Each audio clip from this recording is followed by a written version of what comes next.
Hello everyone, welcome to cinema और मैं। तो आज मैं जिस मूवी को एक्सप्लेन करने वाली हूँ उसका नाम है सौदागर। ये मूवी 1973 में रिलीज़ हुई थी और इस मूवी में लीड रोल में अमिताभ बच्चन, नूतन और पद्मा खन्ना हैं। तो चलिए शुरू करते हैं। फिल्म की स्टार्टिंग में हम एक बच्चे को देखते हैं जो हाथ में ग्लास लिए हुए किसी का इंतज़ार कर रहा होता है। तभी हम फिल्म के हीरो मुतालिब यानी मोती को देखते हैं जो खजूर के रस से गुड़ बनाने का काम करता है। वो पेड़ से नीचे उतरकर उस बच्चे को थोड़ा सा खजूर का रस देता है पीने के लिए। उसके बाद मोती खजूर का रस लेकर महजूबी के घर जाता है। महजूबी खजूर के रस से गुड़ बनाने का काम करती है। मोती के सारे रस का गुड़ वही बनाती है और महजूबी एक विधवा है और वो अकेले ही अपना गुजारा करती है। मोती महजूबी को दुआ सलाम करता है और उससे बात करने लगता है। महजूबी मोती को गुड़ लाकर देती है। मोती उसको गुड़ बनाने के पैसे देता है तो वो कहती है, आज तो मैं इसी भाव से गुड़ बना रही हूँ, पर कल से तुम्हें गुड़ का भाव बढ़ाना होगा। तुम तो जानते ही हो कि गुड़ बनाने में कितनी मेहनत लगती है। लकड़ियाँ इकट्ठी करो, रस को लगातार चलाते रहो घंटों बैठकर। अब मैं हर किलो पर 40 पैसे लूँगी, 30 पैसे से कुछ नहीं होता। मोती कहता है, मजाक मत करो महजूबी। फिर महजूबी कहती है, तुम नहीं जानते क्या, मेरे मियाँ के गुजरने के बाद कितनी मुश्किल से मैं अपना गुजारा कर रही हूँ। फिर मोती कहता है, क्यों तुम्हारे मियाँ ने क्या तुम्हारे लिए कुछ नहीं छोड़ा। महजूबी कहती है, क्या छोड़ के गए हैं, ये टूटी झोपड़ी और ज़मीन का छोटा सा टुकड़ा। मोती कहता है, लेकिन मैं तो तुम्हारी मजदूरी वक्त पर दे देता हूँ ना। महजूबी कहती है, मजदूरी तो सिर्फ 4 महीने ही मिलती है, जब तक खजूर के रस का मौसम रहता है। उसके बाद तो खाली हाथ ही बैठना पड़ता है ना। मोती कहता है, तुम कहना क्या चाहती हो।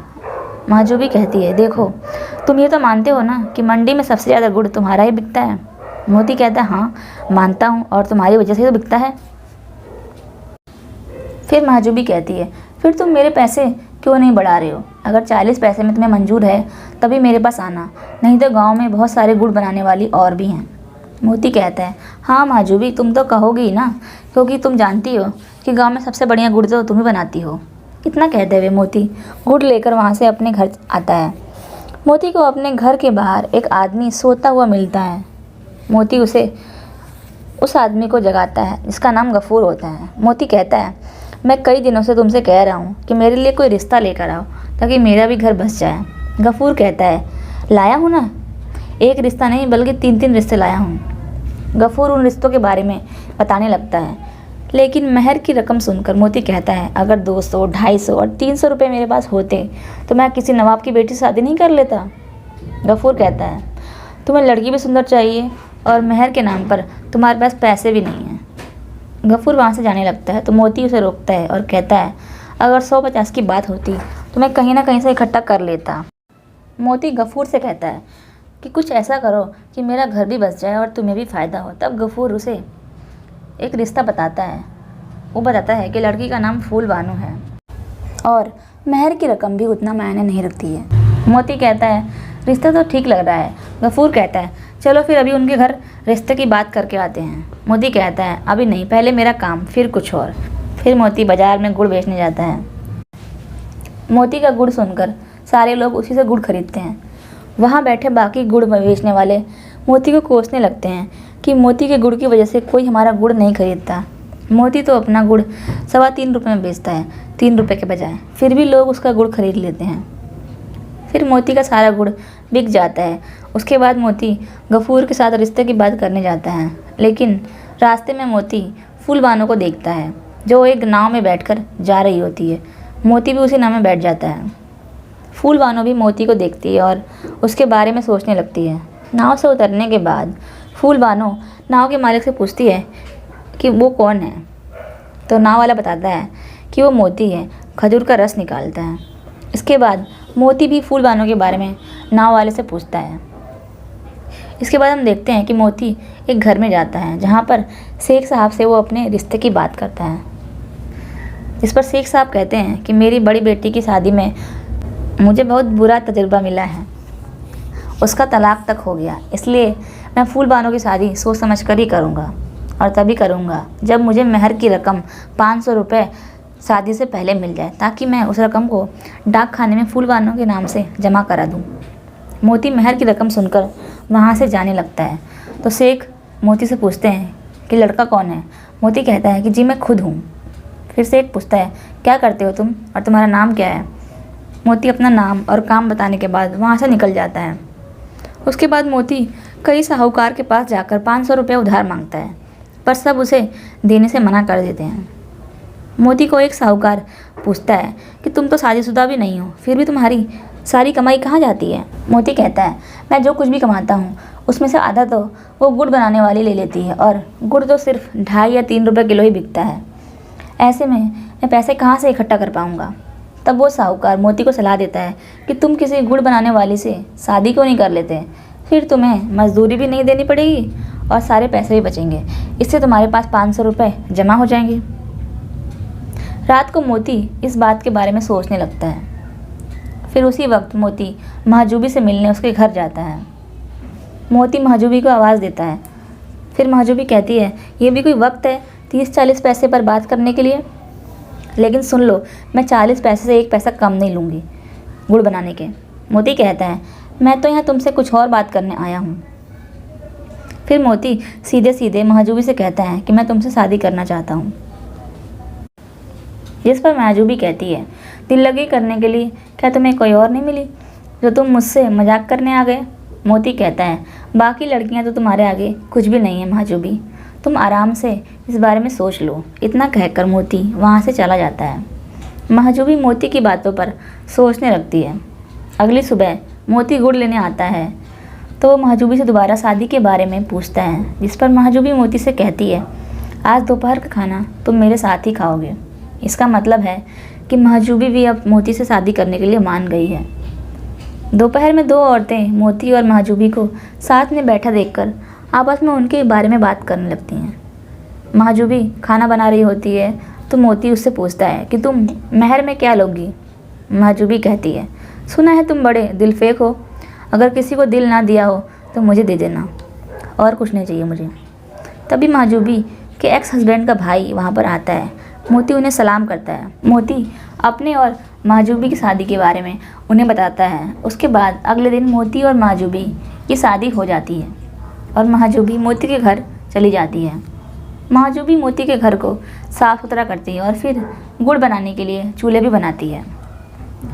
इधर मोती तो अपने रस निकालने के काम में बिजी हो जाता है और वो कुछ और पेड़ ले लेता है खजूर का रस निकालने के लिए। इधर महजूबी भी खूब मेहनत करती है गुड़ बनाने में। महजूबी मोती को इतना ज़्यादा काम करने पर पूछती है कि हम 2 ही लोग तो हैं, फिर इतना काम क्यों कर रहे हो? अगर तुम ज़्यादा काम करोगे तो कहीं बीमार ना हो जाओ। इसके बाद मोती अब रोज़ बाज़ार में खूब कमाई करता था गुड़ बेचकर, क्योंकि उसका गुड़ इतना अच्छा जो होता था। फिर एक दिन महजूबी से मिलने वही 2 औरतें आती हैं जो उसकी बात कर रही होती थी पहले।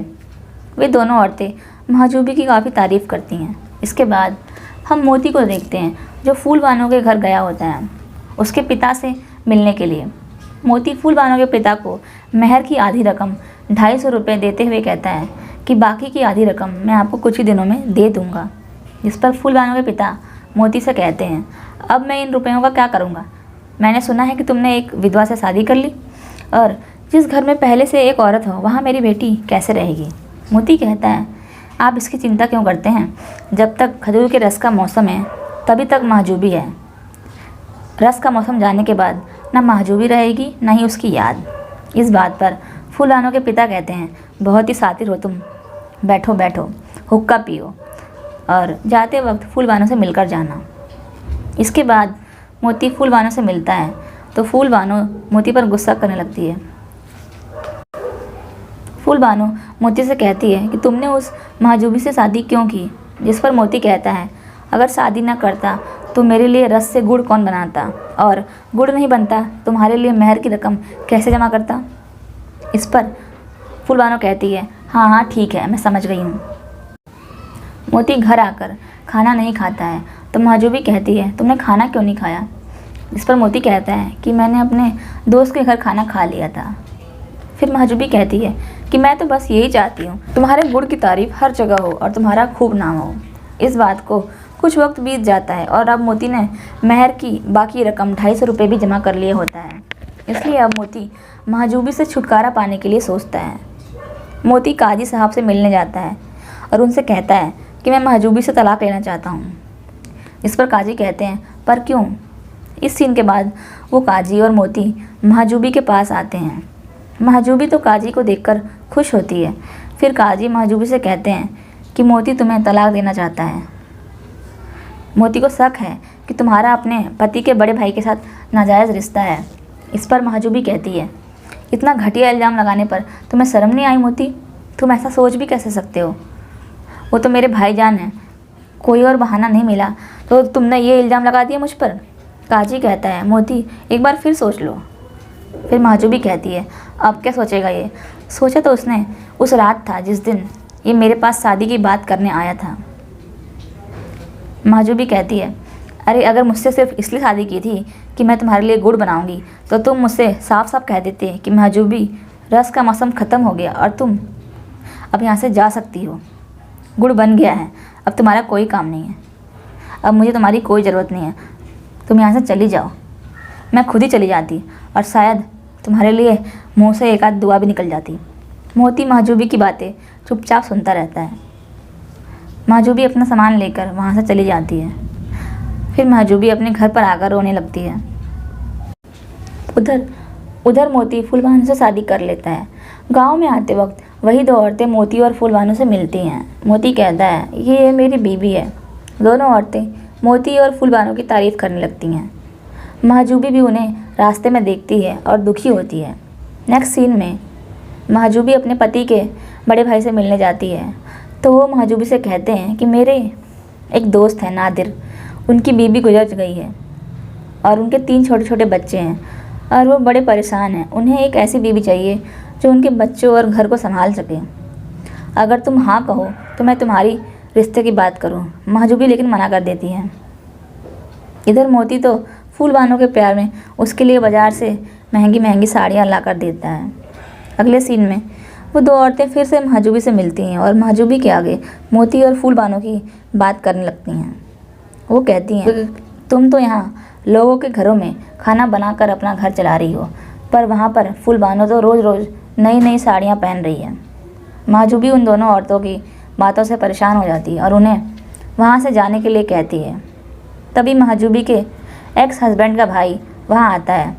महजूबी कहती है, आप उस दिन किसकी बात कर रहे थे? क्या वो अब भी शादी के लिए तैयार हैं? मैं उनसे शादी करना चाहती हूँ। इसके बाद महजूबी की शादी नादिर से हो जाती है।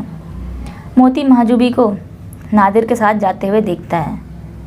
नादिर के घर पर महजूबी उनके बच्चों से मिलती है। तीनों बच्चे महजूबी को अम्मी कहकर बुलाने लगते हैं। इसके बाद हम फूलबानू को देखते हैं जो चावल साफ़ कर रही होती है। तो मोती उससे कहता है, तुम्हें बहुत परेशानी हो रही होगी ना कि तुम्हें इतना काम करना पड़ रहा है। जिस पर फूलबानू कहती है, नहीं तो मैंने अपने घर पर भी ये काम किए ही तो हैं। सर्दी का मौसम आ जाता है और मोती फूलबानू से कहता है कि अब तुम्हें इन चूल्हों की मरम्मत करनी होगी क्योंकि खजूर के रस से गुड़ जो बनाना है। फिर मोती बहुत सारी मटकियों में रस लेकर आता है और फूलबानू से कहता है कि इन सब का तुम्हें गुड़ बनाना है। फूलबानू इतना सारा रस देखकर घबरा जाती है और मोती से कहती है कि इतने सारे रस का गुड़ बनेगा, लेकिन मेरे घर पर तो सिर्फ 1 या 2 मटके का ही गुड़ बनता था।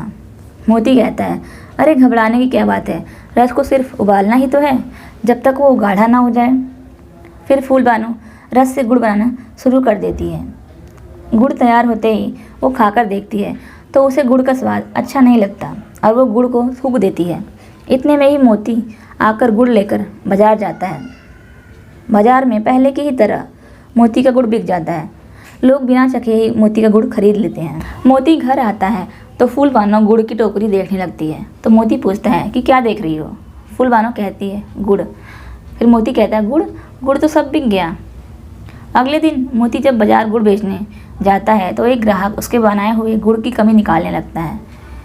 बाकी ग्राहक भी मोती के गुड़ को ख़राब कहने लगते हैं कि तुम्हारे गुड़ को कौन खरीदेगा, इसका स्वाद तो बिल्कुल पहले जैसा नहीं रहा। पहले तुम्हारा गुड़ कितना अच्छा लगता था खाने में। फिर बाकी दुकानदार भी मोती और उसके गुड़ का मजाक उड़ाने लगते हैं। मोती घर आते ही फूलबानू पर गुस्सा करने लगता है कि तुमने ये कैसा गुड़ बनाया है, कोई मेरा गुड़ खरीद ही नहीं रहा। अगले दिन भी मोती का गुड़ नहीं बिकता, कोई ग्राहक मोती का गुड़ खरीदता ही नहीं है। मोती काफ़ी उदास हो जाता है। घर आकर मोती फिर से फूलबानू से गुड़ के बारे में बात करता है कि तुम गुड़ को अच्छे से पकाया करो। फूल बानो कहती है, हाँ हाँ मैं सुन रही हूँ, पूरा दिन काम करो और रात में तुम्हारी बड़बड़ सुनाओ। अगली सुबह फूल बानो मोती से कहती है कि तुम ये रस का काम छोड़ के कोई और काम क्यों नहीं करते। इस पर मोती कहता है, रस और गुड़ की वजह से ही तो मेरी पहचान है, अगर मैं ये काम छोड़ दूंगा तो मेरी क्या पहचान रह जाएगी। फूल बानो मोती की बात पर नाराज़ होने लगती है तो मोती फूल बानो से कहता है कि रस को और अच्छे से बनाने के लिए बोलता है। इसके बाद फूल बानो रस उबालने के लिए रख देती है और खुद नहाने के लिए चली जाती है। नहाने के बाद भी उसे गुड़ का ध्यान नहीं आता और फूल बानो सजने संवरने लगती है और उधर गुड़ जलने लगता है आग तेज होने की वजह से। मोती आकर गुड़ को जलते हुए देखता है तो वो फूल बानो पर गुस्सा करने लगता है। मोती फूल बानो को डंडे से मारने लगता है और कहता है कि तुम्हारी वजह से मेरा गुड़ खराब हो गया है। इसके बाद फूल बानो अपने पिता को अपने घर पर बुलाती है और मोती की शिकायत करने लगती है। फूल बानो के पिता मोती से कहते हैं कि मेरी बेटी के पीछे तुम ही पड़े थे, वरना मेरी बेटी के लिए रिश्तों की कोई कमी नहीं थी, तुम ही फूल बानो से शादी करना चाहते थे। फूल बानो के पिता मोती को समझाने के बाद वहाँ से चले जाते हैं। अगले दिन मोती फिर से बाज़ार में गुड़ बेचने जाता है, लेकिन आज भी उसका गुड़ नहीं बिकता। तभी वो महजूबी के पति नादिर को देखता है और उनसे बात करने लगता है। मोती नादिर को थोड़ा गुड़ ज़बरदस्ती देता है घर ले जाने के लिए, पर नादिर भी मोती को पैसे देकर ही गुड़ लेता है। घर पर महजूबी जब गुड़ देखती है तो वो कहती है कि घर में तो पहले से ही बहुत गुड़ पड़ा हुआ है, फिर ये और गुड़ तुम क्यों लाए हो। इस पर नादिर कहता है, बाजार में मोती मिल गया था, उसी ने ये गुड़ दिया है। महजूबी कहती है, क्या तुम उस आदमी से दोबारा मिले थे। महजूबी कहती है, तुम उस आदमी से मिले ही क्यों थे, दोबारा अगर तुम उसकी दुकान पर गए तो मैं घर छोड़कर चली जाऊंगी।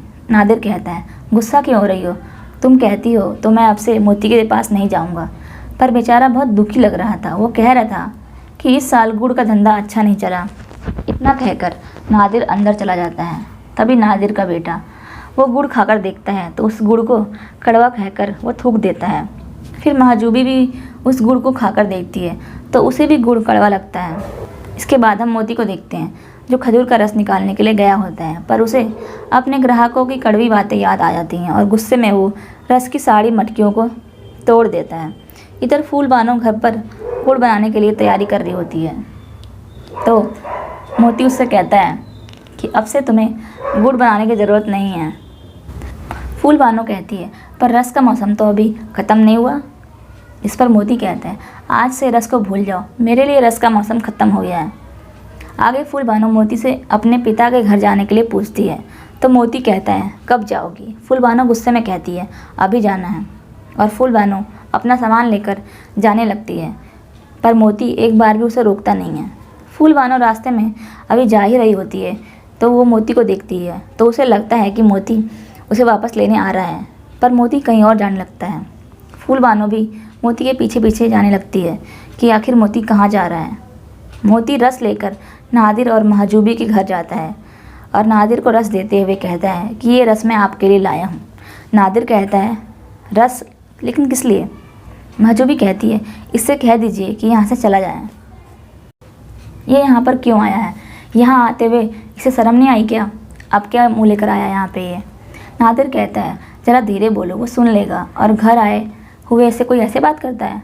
तभी मोती नादिर को आवाज़ देकर बुलाता है और कहता है कि मैं ये रस महजूबी के पीने के लिए नहीं लाया हूँ, बल्कि इसलिए लाया हूँ कि वो इस रस का गुड़ बनाकर मुझे दे और मैं इस गुड़ को ले जाकर अनजान ग्राहकों को बेचूंगा, क्योंकि इस साल थोड़ा भी गुड़ मैं बेच नहीं सका बाज़ार में।